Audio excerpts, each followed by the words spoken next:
अस्सलाम वालेकुम फ्रेंड्स, तो क्या हाल चाल है। उम्मीद करता हूँ आप सब खैरियत से हैं। ये 3 मरले का एक पोर्शन है।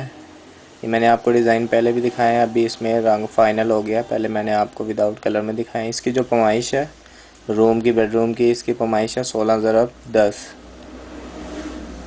वो जो नीशों वाला हिस्सा है वो अलग से है।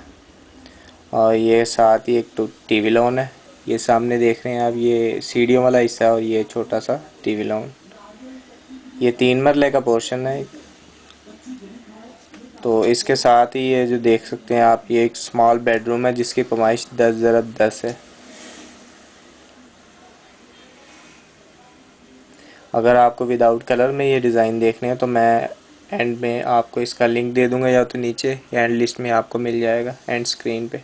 ये साथ में किचन है।